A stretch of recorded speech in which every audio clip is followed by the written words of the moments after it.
Hi guys, in this lecture we are going to discuss some formatting options and in the home tab we are discussing we will be discussing font and alignment options.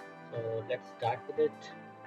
So before doing that, I would like to select one of the cell outside of this table and let's see this cell is selected. If I zoom in it, just look at this. If I zoom it, uh, ये जो साइडों पे green colour का border है that shows मी कि ये cell मेरा selected है। अगर मैं यहाँ पे क्लिक करता हूँ तो मेरा ये वाला सेल सिलेक्टेड हो जाता है, यहाँ से क्लिक करता हूँ तो ये सेल सिलेक्टेड हो जाता है। मैं इसमें कुछ टाइप करता हूँ, मैं लिखता हूँ एक्सेल, तो मैंने एक्सेल लिख के इंटर किया एंड नाउ सी ये बिल्कुल एक्सेल लिखा हुआ है and there is no formatted. By default जो इसमें मौजूद है ये सेम फॉर्मेटिंग के ऊपर है।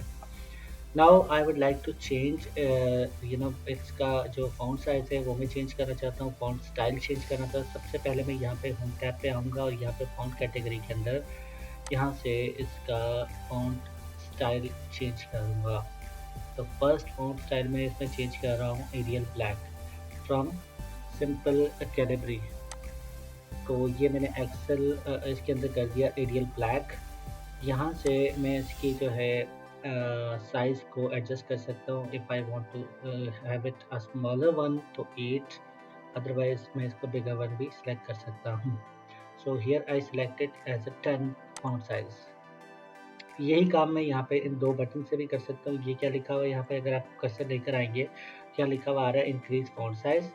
यहाँ पे लिखा आ रहा है डिक्रीज फॉन्ट साइज। मैं जैसे डिक्रीज फॉन्ट साइज पे क्लिक करता हूँ तो ये एक एक जो है उसका सेल उसका फॉन्ट साइज छोटा करता चला जाएगा और इस पर क्लिक करूँगा तो ये उसको बड़ा करता चला जाएगा। Here 3 options available, one for bold, the second one for italic and the third one for underline. तो अगर मैं इसको बोल्ड करता हूँ तो see it get bold. The second one is italic, see if I press italic तो यहाँ पर ये इटैलिक में कन्वर्ट हो जाता है। The third one is underline. तो मैं एक्सेल के फॉर एग्जांपल यहाँ अगर मैं बाहर क्लिक करता हूँ तो इसके नीचे कोई लाइन नहीं है, तो मैं जैसे ही अंडरलाइन पे क्लिक करूँगा तो ये अंडरलाइन हो जाएगा। नाउ अगर मैं बाहर क्लिक करता हूँ कहीं सेल के तो आप ये देखो कि इसके सेल के आसपास कोई बॉर्डर मौजूद नहीं है। मैं इसको थोड़ा सा यहाँ पे मूव करता हूँ ताकि आपको क्लैरिटी आ सके। इस सेल के बॉर्डर जो है वो मौजूद नहीं है, लेकिन अगर मैं इस पर क्लिक करता हूँ तो ये ग्रीन बॉर्डर शो करता है कि ये सेल सिलेक्टेड है। So let's make a border. यहाँ पे क्या लिखा हुआ है आप यहाँ देखें, ड्रॉप डाउन नज़र आ रहा है आपको, बॉटम बॉर्डर। जैसे मैं ड्रॉप डाउन पे क्लिक करता हूँ तो ये मुझे बता रहा है कि मैं कौन कौन से मेरे पास बॉर्डर ऑप्शन है। मैं बॉटम बॉर्डर ऐड कर सकता हूँ, टॉप बॉर्डर ऐड कर सकता हूँ, left right, no border, all border. तो मैंने इसे कहा, मैंने कहा टॉप बॉर्डर ऐड कर दो। तो जैसे मैं बाहर क्लिक करता हूँ तो लुक एट दिस वन कि इसने टॉप बॉर्डर ऐड कर दिया। बट मेरी रिक्वायरमेंट ये है कि मैं चाह रहा हूँ कि इसके चारों बॉर्डर्स ऐड हो जाएं चारों तरफ। तो मैंने यहाँ पे इस पर क्लिक कर दिया एंड नाउ सी ये चारों तरफ इसके ये बॉर्डर आ गया। मैं अगर इसमें थोड़ा सा थिकर बॉर्डर ऐड करना चाहूँ तो I can do it by clicking here again. तो सॉरी, मैं इस पर सिलेक्ट कर लेता हूँ, then I will go to the thicker box border. तो ये हो गया मेरे पास, थोड़ा सा ये डार्किश टोन के अंदर आ जाता है, right. Now come to this कि इस एक्सेल के अंदर अगर मैं ये बात करूँ कि यहाँ ऊपर ये इसके टेक्स्ट लिखा हुआ है, पीछे एक सेल है। सेल की अपनी एक प्रॉपर्टीज़ हैं और टेक्स्ट की अपनी प्रॉपर्टीज़ हैं। तो सेल्स के अगर मैं बैकग्राउंड का कलर चेंज करना चाहूँगा तो आई विल गो फॉर दिस। मुझे येलो पसंद नहीं है, मैं चाह रहा हूँ कि इसका बैकग्राउंड कलर चेंज कर दूँ and it will be orange and the foreground colour जो है वो हो जाए रेड। यानी फॉन्ट का कलर मैं रेड कर रहा हूँ, this is for font colour and this is for background colour, यानी फिल कलर, सेल को फिल करने के लिए। तो मैंने दोनों कलर सेल के फिल कर लिए। You can do it by any means, यानी ये सारे ऑप्शंस आप यूज़ कर सकते हैं for your cells and for your entire range of cells. अब आते हैं थोड़ा सा आगे और हम बात करते हैं ज़रा इस अलाइनमेंट के हवाले से। जो ऑप्शन हमारे पास अलाइनमेंट में मौजूद है, अलाइनमेंट के ऑप्शन के लिए मैं इसको सेल का साइज़ थोड़ा सा यहाँ से रो का साइज़ डबल कर देता हूँ। कि मैंने रो का साइज इंक्रीज किया एंड कॉलम साइज में यहाँ से थोड़ा सा इंक्रीज कर देता हूँ ताकि मैं आपको अलाइनमेंट प्रॉपर समझा सकूँ। ये एक्सेल लिखा हुआ है मेरा लेफ्ट साइड पे अलाइन है। बाय डिफ़ॉल्ट जितना टेक्स्ट होता है वो एक्सेल के अंदर लेफ्ट साइड पे अलाइन होता है और जितने नंबर्स होते हैं वो राइट साइड पे अलाइन होते हैं। फॉर एग्जांपल अगर मैं यहाँ पे कोई नंबर टाइप करता हूँ तो ये राइट साइड पे अलाइन हो जाएगा ऑटोमेटिकली। तो टेक्स्ट और नंबर फॉर्मेट को पहचानने का आसान तरीका ये है कि नंबर जो है वो राइट साइड पे बाय डिफ़ॉल्ट अलाइन होते हैं और टेक्स्ट जो है वो लेफ्ट साइड पे बाय डिफ़ॉल्ट अलाइन होता है। नाउ अगर मुझे इस टेक्स्ट को सेंटर करना है यानी इस तरह से हॉरिजॉन्टली मुझे इसको सेंटर में देखना है तो मैं यहाँ पे सेंटर पे क्लिक कर दूंगा तो ये टेक्स्ट सेंटर में आ जाएगा। अगर मैं इसको राइट अलाइन करना चाहूँगा तो मैं ये राइट अलाइन पे क्लिक करूँगा और अगर मुझे लेफ्ट अलाइन ही चाहिए तो मैं लेफ्ट अलाइन पे क्लिक कर लूँगा तो ये मेरा जो टेक्स्ट है वो विद इन द सेल इस तरह से मूव कर जाएगा। Top of these alignments, we have adjusted the vertical alignment in the cell, जिसमें हमारे पास bottom align है, middle align है and then top align है। यानी अगर मैं इस सेल का साइज मजीद इंक्रीज करता हूँ तो ये मेरे पास इस वक्त बॉटम अलाइन पे बाय डिफॉल्ट क्लिक कर। देखें जो ऑप्शन सेलेक्टेड होता है वो थोड़ा सा डार्क नज़र आ रहा है आपको, थोड़ा सा डिफरेंट बाकी से, और जो कमांड सेलेक्टेड नहीं है, जो ऑप्शन सेलेक्टेड नहीं है वो आपको नॉन सेलेक्टेड नज़र आ रहा है। मैं इसको टॉप और राइट पे अलाइन करता हूँ तो ये इस तरह से हो जाएगा। मैं मिडल और सेंटर में अलाइन करता हूँ तो ये बिल्कुल सेंटर ऑफ द सेल में आ जाएगा। उम्मीद है यहाँ तक समझ आ रही होगी आपको। And now comes these options, right.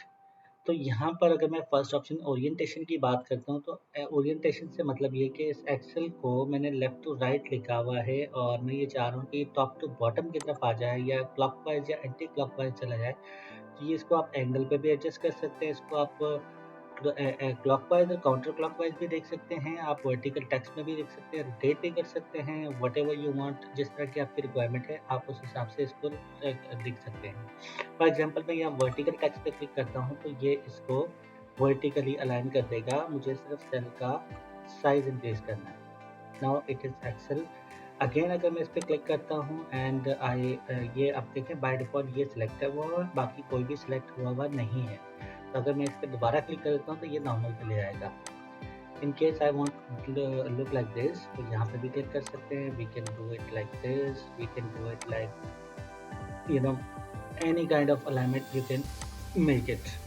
तो हम इसको नॉर्मल अलाइन पे रख लेते हैं। अब बात करते हैं इसकी, मैं ज़रा लेफ्ट अलाइन कर लूँ एंड देन इसको यहाँ पे बॉटम पे करके और सेल का साइज वापस से नॉर्मल कर लेते हैं।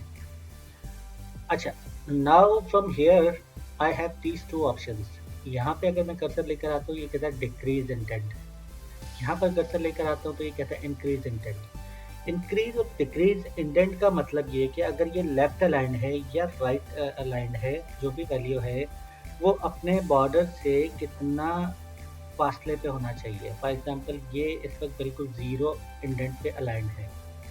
अगर मैं इसको इंक्रीज इंडेंट पे करता हूँ, देखिए मैं वन टाइम क्लिक करूँगा तो ये इसने स्पेस बना लिया, सेकंड टाइम क्लिक करूँगा तो ये मजीद स्पेस बना लेगा। अगर मैं इसको डबल क्लिक करके एडिट भी करता हूँ तो मैं इससे पीछे नहीं आ सकता, मेरा टेक्स्ट यहीं से शुरू होगा और यहाँ से आगे जाएगा, राइट। और अगर मुझे लगता है कि मैंने ज़्यादा इंडेंट इंक्रीज़ कर दिया तो मैं इसको डिक्रीज़ इंडेंट पे क्लिक करके मज़ीद कम कर सकता हूँ या फिर बिल्कुल ही ख़त्म कर सकता हूँ। यहाँ तक होप्सो आपको ये वाले ऑप्शंस अंडरस्टैंड हो गए होंगे कि आप इसमें फॉन्ट का स्टाइल चेंज कर सकते हैं, फॉन्ट के साइजेस को मैनेज कर सकते हैं, यहाँ से आप डायरेक्ट मैनेज कर सकते हैं प्लस और इंक्रीज़ और decrease font size, bold, italic और अंडरलाइन को भी आप समझ चुके होंगे। देन उसके बाद आ जाता है ये हमारे पास बॉर्डर स्टाइल, वो भी आपको अंडरस्टूड हो गया होगा। देन सेल्फ फिल कलर भी आपको अंडरस्टैंड हो गया होगा एंड द आपके पास ये जो आ जाता है फॉन्ट कलर भी आपको समझ आ गया होगा। अलाइनमेंट से ऑप्शन हमने अब तक ये वाले ऑप्शन सेलेक्ट किए हैं जो कि मेजॉरिटी टाइम यूज़ होते हैं। Now comes to these two options. इसके लिए हम करते क्या है, हम यहाँ से एक शीट ऐड करते हैं। यहाँ देखिए मैं न्यू शीट पे क्लिक करने लगा हूँ, ये प्लस के साइन के ऊपर। जैसे मैं प्लस के साइन पे क्लिक करूँगा तो एक शीट ऐड हो जाएगी जो कि इन दोनों के बिटवीन है। हम इस शीट का, ये बाय डिफ़ॉल्ट शीट 2 लिखा हुआ आ रहा है, मैं इसको रीनेम करना चाहूँ तो मैं इस पर डबल क्लिक करूँगा, ठीक है। या दूसरा तरीका ये कि इस पर राइट क्लिक करके मैं इसको रीनेम कर सकता हूँ। रीनेम के लिए देखिए ये अभी एक्टिव हो चुका है, और एक्टिव होने के बाद आप इस पर टाइपिंग शुरू कर सकते हैं। फॉर एग्जांपल मैं ये कहता हूँ ये पाकिस्तान और कोविड डेटा है, इस शीट का नाम ये होना चाहिए। मैं बाहर कहीं भी क्लिक करूँगा, now it is Pakistan Covid data. And now मैं यहाँ पे एक स्टेटमेंट यहाँ पे पास ऑन करता हूँ, Pakistan is my home country, ठीक। अच्छा, मैं जैसे ही इसको क्लिक करता हूँ, और आप ये देखें कि ये एक सेल के अंदर नहीं लिखा हुआ आ रहा है, ये 1 2 3 सेल के अंदर लिखा हुआ आ रहा है, ठीक है। 1 2 3 सेल पे लिखा हुआ आ रहा है। तो पहला जो ऑप्शन है हमारा यहाँ पर वर्ड रैप टेक्स्ट का, अगर मैं रैप टेक्स्ट पे क्लिक करूँगा तो ये क्या करेगा कि ये रो की हाइट को एडजस्ट कर देगा, कॉलम को चेंज नहीं करेगा। कॉलम की विड्थ को वो इतना ही रखेगा जितना ऑलरेडी वो है। तो यानी ये रो को एडजस्ट करेगा। फॉर एग्जांपल मैं क्लिक करूँ तो ये देखिएगा कि ये रो 4 को इंक्रीज़ कर देगा। मैंने क्लिक किया और इसने रो 4 को इंक्रीज़ कर दिया according to my text. Text को एडजस्ट करने के लिए एक ही सेल के अंदर। इसने कॉलम की हाइट को नहीं छेड़ा। सो अलाइनमेंट में हमने देख लिया रैप टेक्स्ट क्या करता है। अब मैं इसको अनरैप कर देता हूँ और मैं यहाँ से रिमूव कर देता हूँ। नाउ इसको रो को भी एरिया एडजस्ट कर दिया। नाउ वी वांट टू सी कि इसके नीचे जो ये ऑप्शन है मर्ज एंड सेंटर, ये किस तरह काम करता है। तो इसके लिए मैं थोड़ा सा डेटा टाइप कर लेता हूँ। यहाँ पर जब बात कर रहे हैं टोटल कोरोना पेशेंट के हवाले से, तो यहाँ पर मैं कहता हूँ टोटल रिकॉर्ड्स कितने हैं हमारे पास, और यहाँ मैं ये कह देता हूँ कि रिकवर कितने हैं, टोटल पेशेंट कितने थे, रिकवर कितने हुए, और डेथ्स कितनी हुई। तो मैं ये 3 रिकॉर्ड यहाँ पे मेंशन करता हूँ। फॉर एग्जांपल मैंने कहा टोटल रिकॉर्ड 100 थे और 90 जो है वो रिकवर हो गए, 10 की जो है वो डेथ रेशो आया। तो अब ये रिकॉर्ड बेसिकली मैं अगर इसको ये इसके कॉलम्स को एडजस्ट करना चाहूँ तो मैं तीनों कॉलम्स को एक साथ सिलेक्ट करके और ये सेंटर में अपना कर्सर लेकर आऊँगा, डबल क्लिक करूँगा तो ये रोज को कॉलम को एडजस्ट कर लेगा। इसको ओपन करता हूँ और मैं यहाँ पे ये कहता हूँ कि यार इसको, यहाँ पर ये कराची के रिकॉर्ड है, तो मैंने यहाँ लिखा कराची और मैंने एंटर कर दिया। अब अगर मैं कराची लिखता हूँ तो ये कराची लग रहा है कि टोटल रिकॉर्ड कराची के हैं, बट रिकवर डेथ जो है ये इसकी कोई कंफर्मेशन नहीं हो रही, बिकॉज यहाँ पे सेल अलग अलग है। मुझे यहाँ दोबारा कराची लिखना पड़ेगा। मैं कराची दोबारा टाइप कर लूँगा, फिर मैं इसके बाद दोबारा कराची टाइप करूँगा, तो ये इस तरह से अजीब सा फील होता है। लाइक इसको मुझे सिंपली ये करना है कि मुझे कराची को यहाँ से रिमूव करके तीनों सेल को सिलेक्ट करना है। सिलेक्ट करके मैंने मर्ज कर दिया। मर्ज करूँगा तो अब ये एक रिकॉर्ड हो गया। मुझे थोड़ा सा इसको जूम इन करने में ताकि आपको ईजिली अंडरस्टैंड हो सके कि ये क्या हो रहा है। अब ये देखिए तीनों सेल मर्ज होके एक ही सेल बन गए। मैं इसको दोबारा अनमर्ज करता हूँ। देखिए ये 3 सेल हैं, मैंने इनको सिलेक्ट किया एंड आई मर्ज इट। ठीक है, now it has become one cell. मैं इसमें अगर कराची टाइप करता हूँ, now it clearly showing me that कि इसके नीचे जितना रिकॉर्ड है that it belongs to the Karachi. ठीक है, टोटल रिकॉर्ड थे 100, रिकवर हुआ 19 एंड डेथ हुई 10। तो that is all about merging the cell.